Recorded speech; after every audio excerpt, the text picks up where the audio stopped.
To finish up our discussion of types of conflict, I want to give you just a few examples of my own of these topics.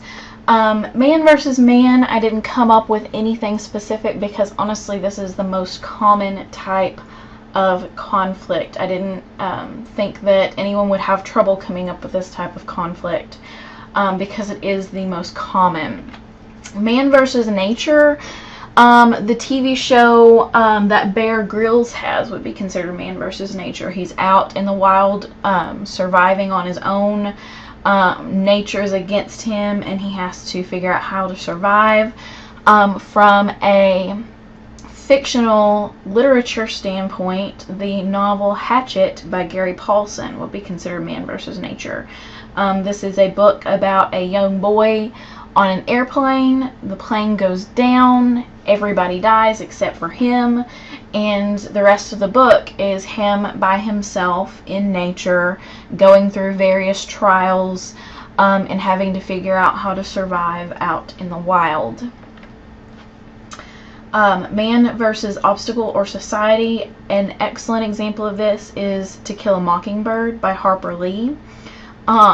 This book is very commonly taught in 9th grade in public school, so I'm not sure if any of you will have had exposure to this story as of yet. But in To Kill a Mockingbird, everyone in the entire town believes one thing, and then one small town lawyer stands up against that and promotes another point of view. So that falls under this category of, it's not that this character is just against one person, it's the entire society and all of those societal beliefs that he has to fight against. Okay, this is a really excellent novel about social justice, equality, a lot of great topics in that book, but it would be considered man versus obstacle or society. And then man versus himself, an example would be Hamlet by William Shakespeare. This is a play. Again, I'm not sure how much you have had experience with plays or with Shakespeare or with Hamlet, but in Hamlet, Hamlet's father is killed, and Hamlet finds out who did it. And Hamlet spends almost the entire rest of the play trying to decide what he wants to do about it. Does he want to approach the person who did it and get justice and revenge for what happened to his father? Does he want to approach it differently? Almost all of the play is him twiddling his thumbs, interacting with other characters, trying to figure out the best way to approach the situation. So that is very much a man versus himself, dealing with the conflict internally in his own mind, trying to figure out the best way to deal with it. Okay, today we are going to move on and talk about characters. Again, this is going to start off being very basic, but there are issues beyond the basic, most obvious things that will help you understand and analyze stories in a deeper way. Characters are obviously the people about whom the story is written. Okay, in a sense, the story's actors. Okay, you watch a TV show, you watch a movie, the people in front of your face are your actors, they are the characters, okay, who the story is about. Okay, but there are different types of characters, and those are important to understand. Definitely, I feel like the first pair you should know, possibly the second pair. You may or may not be familiar with that terminology. I do not think that you are very familiar with round or flat or dynamic or static. Okay, main characters or minor characters, that's obvious. Your main characters are the characters that have a lot of action, have a lot of dialogue, they're who the story is mainly about. Minor characters are kind of your sidekicks, your characters that don't appear much in the story.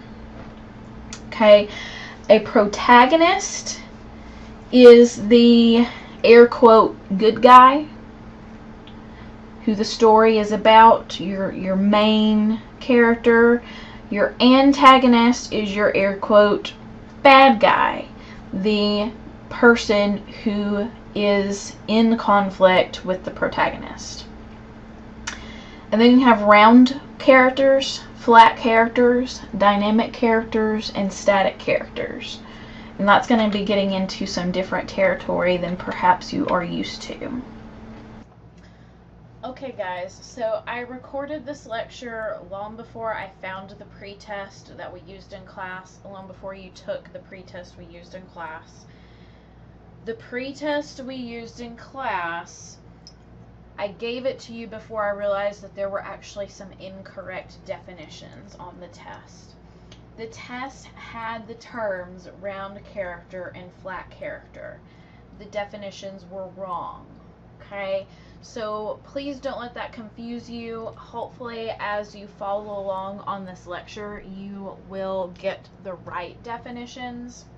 The definitions on the test for round and flat characters were actually the definitions for static and dynamic characters. Okay, so the information that is going to be presented to you in the rest of the lecture is the correct information. Okay, so just keep that in mind. So without further ado, okay, round characters are not going to be minor characters. Minor characters we know little about. A round character is going to be the character that your author tells you a lot about, whether it be their physical characteristics, their thought process, what they believe, who their family is, who their friends are. The more you know about a character, the more round they are. Okay, main characters are usually round. Scout in To Kill a Mockingbird is the narrator of the story. We know a lot about her, so she is round. In Romeo and Juliet, Romeo and Juliet are the title characters. They are the characters we know the most about. The opposite of round characters are flat characters. Flat characters are two-dimensional characters, so they're not as fully developed. The reader just simply does not know as much about them. Okay? The best way I know to tell you how to remember this is to think about the difference between a circle and, more importantly, a 3D sphere and a piece of paper. Okay? You look at a sphere, at a ball, it's 3D. It doesn't really have sides per se, but it has depth. There is a lot of surface area. Okay? And then you have a piece of paper. There are literally only two sides. Okay? A round character, like that 3D sphere, has depth. It has a lot of surface area, a lot of things that you can touch or see or feel or know about it. A flat character, like a piece of paper or anything flat, you may only know one or two things about those types of characters. Okay? So a character can be round or flat, but it cannot be both. Okay, so these are polar opposites. Flat characters are usually minor characters. If you are not familiar with To Kill a Mockingbird or Romeo and Juliet, then these examples will not mean anything to you, but they are minor characters in those stories. Okay, now the second pair of characters that I'm going to talk about are also polar opposites. You have dynamic characters and you have static characters. You cannot have a character that is dynamic and static. Okay? A dynamic character is a character that undergoes an important change in the course of the story. Okay? So these characters change. In my experience, it is hard for students to remember the difference between round and flat and dynamic and static. The best way I know to tell you how to remember what a dynamic character is a reference that may not apply to all of you. So if it doesn't, then you're going to have to just memorize this information. But if you are in any way involved in music, say you've taken music lessons at some point in your life, whether you still do or not, you may know what a dynamic is. Okay? A dynamic is a symbol written on the sheet of music that tells you if you're supposed to play loud or soft, if you're supposed to get louder and then decrease, get softer and then get louder. Those are what those symbols mean. There are lots of different types of those symbols. But what those symbols are called are dynamics, and they are showing change in how you play the music. Okay, so a dynamic indicates change. So a character that changes is a dynamic character. Okay, main characters are usually dynamic. That may not always be the case, though. Jim and Scout are main characters in To Kill a Mockingbird. However, Lord Capulet and Lord Montague in Romeo and Juliet are actually minor characters. They're actually flat characters. We don't know a whole lot about them in the story. Okay? So you're going to see that a character can be round or flat, but not both. A character can be dynamic or static, but not both. But beyond those pairs that are opposite, you can have just about any combination you can think of. You can have a major, flat, static character, a minor, flat, dynamic character, or any mix. Okay?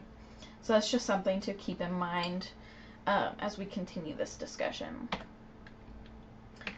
So, if dynamic and static are opposites, a character cannot be both, what do you think static means? What do you think a static character is?